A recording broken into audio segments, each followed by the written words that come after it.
military civilian information, parang gano'n, no? Pwede niyo i-check, no? At dito nilalabas niya yung mga panawagan laban po sa CPP, NPA, NDF.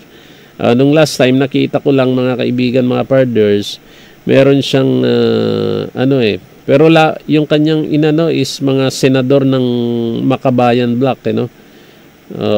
Meron siyang posted, pwede nyo i-check, no, para makilala nyo yung mga senador ng Makabayan Block, dahil unti-unti nilang gusto nilang pasukin ang political arena, dahil nakikita nila na pwede na silang pumasok, mga kaibigan, mga partners, kaya lumalakas na naman yung loob nila, diba? Kaya nga nakita ninyo yung lantaran na recruitment ng ating mga kabataan diyan po sa UP, di ba?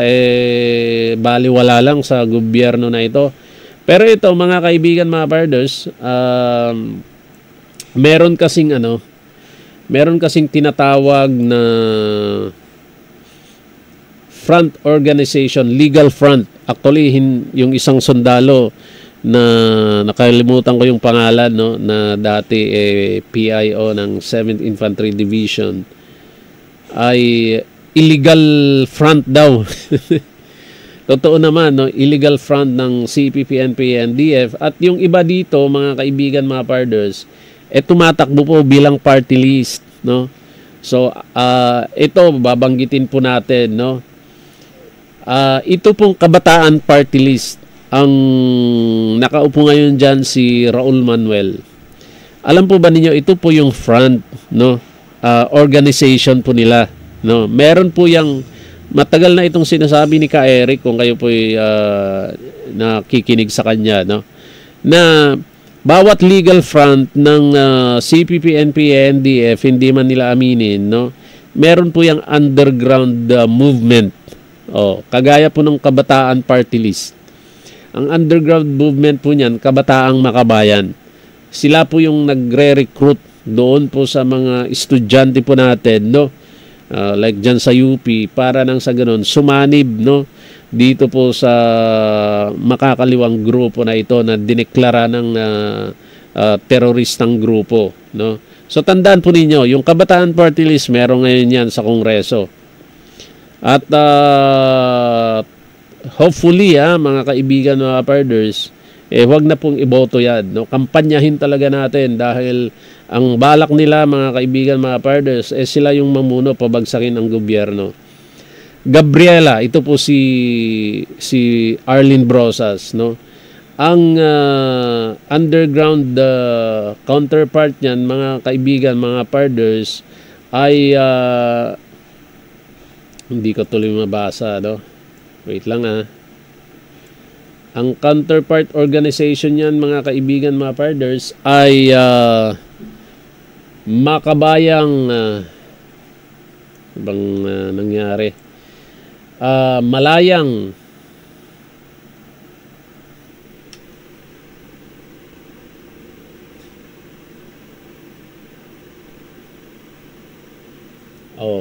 Malayang Kilusan ng Bagong Kababaihan, Makibaka. Yan po yung yan pa yung underground movement ng Gabriela Women's Party. Ano po yan? Documented yan, no? Tanungin po ninyo yung NTF-ELCAC. Yung sa ilalim po niyan, mga kaibigan, mga partners, yung Gabriela, yung pupunta muna sa community, tapos sasabihin sa inyo, kami po yung sa Gabriela, no, ang pinaglalaban po natin, yung karapatan ng mga babae, yung mga na-abuse, ganyan, yung inaabuso nung kanilang mga asawa, binubugbog. Andito po kami para ipaglaban yung karapatan ng ating mga kababaihan. Ganyan yung kanilang tirada. Hindi naman nila sasabihin mga NPA kami, no. After nan, mga kaibigan, mga partners, madudoktrinahan na, tapos tatamnan ng sama ng loob, galit ng loob yung mga kababaihan po natin. Pag nakita nila, na-assess nila, uy, ito'y pwede na. Ipapasok kayo ngayon doon sa Makibaka. malayang kilusan ng bagong kababaihan. Yan. Dalawa na yan, ha? Dalawa na yung nasa Kongreso, no? Tapos itong kilusang Mayo 1, no? Ito sa labor sector naman ito, mga kaibigan, mga parders. Yung underground movement niyan, mga kaibigan, mga parders, underground organization niya is yung Revolutionary Council of Trade Union o RCTU. Di ba? Buti na lang walang party list ng kilusang Mayo 1, pero pag member kayo diyan, mga kaibigan, mga parders, hindi man po kayo NPA pa, pero balang araw pag nadoktrinahan kayo, hindi nyo namalayan, galit na kayo sa pamahalaan, minsan andyan na kayo magrarally. Ito pa, KMP. Ano to? Kilusang magbubukid ng Pilipinas. KMP. Yan po yung mga samahan umano ng mga farmers po natin, no? Actually, yung National Food Authority, mga kaibigan, mga brothers, marami pong dyan, member umano ng alam na ninyo. At yung underground organization, pambansang katipunan ng mga magbubukid, PKM. Yan po yung talagang nasa tawag diyan, underground operators. At yung huli, mga kaibigan, mga partners, Alliance of Concerned Teachers. Yan yung paborito po niyo, si Franz Castro. 'Di ba? Yung lola nyo ng AC Teachers Party List. At ang counterpart po niyan, yung underground organization po niya, Katipunan ng mga Gurong Makabayan o Kaguma. Yan, mga ano po yan. Hindi nakalitaw tong mga underground na ito, no? Pero sila yung sumusuporta dito po sa mga front organizations, no? Actually, halos lahat na ng sektor na ano po nila. Kahit sa yung sa sektor ng mga abogado po natin, no? Maraming mga abogado diyan pro-leftist. Kaya huwag po kayong padadala. So tatlo na yan, Kabataan Party List, Gabriela, tumatakbong senador, si Arlene Brosas, yung ACT Teachers, Alliance of Concerned Teachers, tumatakbo din po si Franz Castro. Ayan, yung mga nagtatanong, sabi bakit si Pastor Apollo Sikibuloy daw nakademanda, pwedeng tumakbo, pinayagan ng COMELEC. Ang tanong ko dyan, bakit si Franz Castro, mga kaibigan, mga parders, convicted, pinayagan ng COMELEC? Diba? Wala naman tayong oras, no? Anyway, yung mga nagtanong, kasi may mga nagtatanong, si Pastor Apollo Sikibuloy, yung mga kinaso kanya ay mga fabricated cases. Dismiss na po yan, binuhay lamang ng DOJ. Sino pong DOJ Secretary? Si Remulla. Military Civilian Information. Parang ganon, no?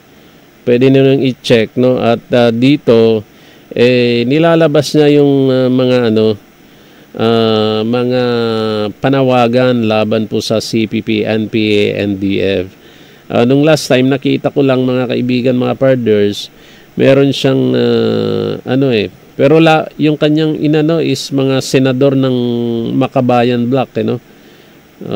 Meron siyang posted, pwede nung i-check, no? Para makilala nyo yung mga senador ng Makabayan Block. Dahil unti-unti nilang gusto nilang pasukin ang political arena dahil nakikita nila na pwede na silang pumasok, mga kaibigan, mga parders, kaya lumalakas na naman yung loob nila.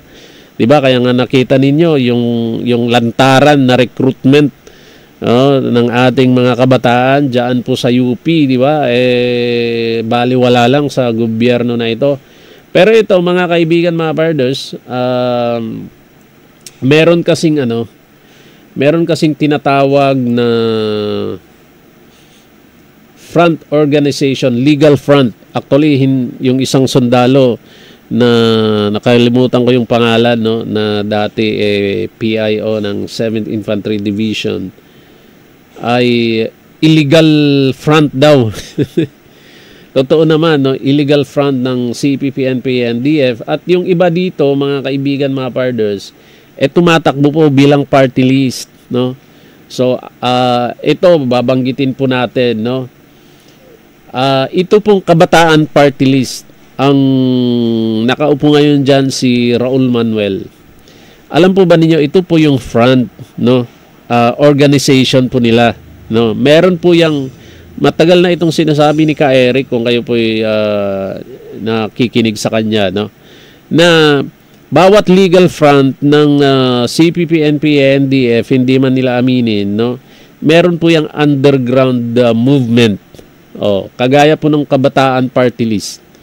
Ang underground movement po niyan, Kabataang Makabayan. Sila po yung nagre-recruit doon po sa mga estudyante po natin, no? Like dyan sa UP, para nang sa ganun, sumanib, no? Dito po sa makakaliwang grupo na ito na dineklara ng teroristang grupo, no? So tandaan po ninyo, yung Kabataan Party List, meron ngayon yan sa Kongreso. At hopefully, mga kaibigan, mga parders, huwag na pong iboto yan, no? Kampanyahin talaga natin dahil ang balak nila, mga kaibigan, mga parders, sila yung mamuno, pabagsakin ang gobyerno. Gabriela, ito po si Arlene Brosas, no? Ang underground counterpart niyan, mga kaibigan, mga parders, ay hindi ko tuloy mabasa, no? Wait lang, Ang counterpart organization niyan, mga kaibigan, mga parders, ay Makabayang bang nangyari? Malayang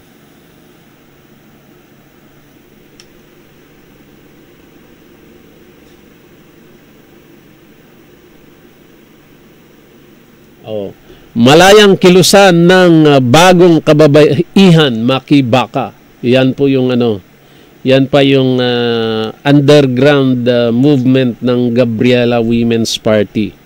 Ano po yan? Documented yan, no? Tanungin po ninyo yung NTF-ELCAC. Yung sa ilalim po niyan, mga kaibigan, mga parders, yung Gabriela, yung pupunta muna sa community, tapos sasabihin sa inyo, kami po yung sa Gabriela, no, ang pinaglalaban po natin, yung karapatan ng mga babae, yung mga na-abuse, ganyan, yung inaabuso nung kanilang mga asawa, binubugbog.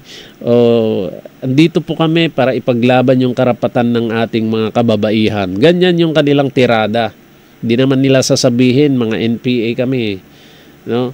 After nan, mga kaibigan, mga parders, madudoktrinahan na, tapos tatamnan ng sama ng loob, galit ng loob yung mga kababaihan po natin. Pag nakita nila, na-assess nila, uy, ito'y pwede na. Ipapasok kayo ngayon doon sa Makibaka. Malayang kilusan ng bagong kababaihan. Yan. Dalawa na yan, dalawa na yung nasa Kongreso, no? Tapos itong kilusang Mayo 1, no? Ito sa labor sector naman ito, mga kaibigan, mga parders.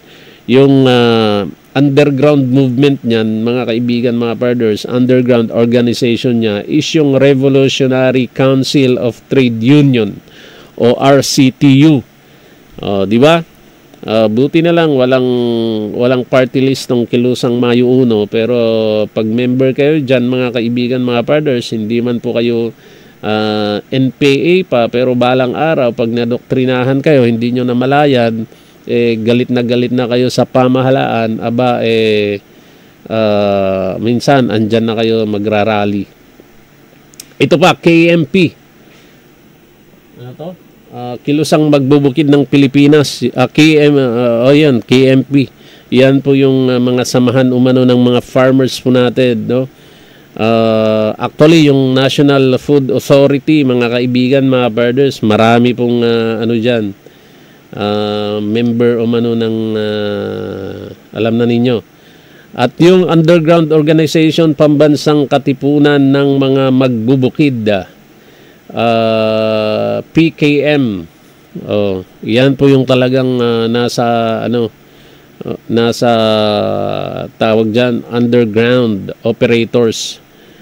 At yung huli mga kaibigan, mga partners, Alliance of Concerned Teachers. Yan yung paborito po niyo, si Franz Castro. 'Di ba? Yung lola niyo ng ACT Teachers Party List. At ang counterpart po niyan, yung underground organization po niya, Katipunan ng mga Gurong Makabayan o Kaguma. Yan, mga ano po yan. Hindi nakalitaw tong mga underground na ito, no? Pero sila yung sumusuporta dito po sa mga front organizations, no? Actually, halos lahat na ng sektor na ano po nila. Kahit sa yung sa sektor ng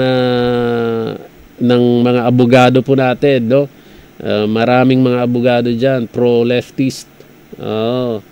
Kaya huwag po kayong padadala. So tatlo na yan, Kabataan Party List, Gabriela, tumatakbong senador, si Arlene Brosas, yung ACT Teachers, Alliance of Concerned Teachers, tumatakbo din po si Franz Castro. Ayan, yung mga nagtatanong, sabi bakit si Pastor Apollo Sikibuloy daw nakademanda, pwedeng tumakbo, pinayagan ng COMELEC. Ang tanong ko dyan, bakit si Franz Castro, mga kaibigan, mga partners, convicted, pinayagan ng COMELEC? Diba? Wala naman tayong oras, no? Anyway, yung mga nagtanong, kasi may mga nagtatanong, si Pastor Apollo Sikibuloy, yung mga kinaso kanya ay mga fabricated cases. Dismiss na po yan, binuhay lamang ng DOJ. Sino pong DOJ Secretary? Si Remulla. Okay. Ito pong abogado ng prosecution team sa ICC, nagrereklamo dito po sa ginawa ni Attorney Kaufman. Sino po si Attorney Kaufman? Yan po yung abogado ni PRRD, no? Diyan po sa ICC.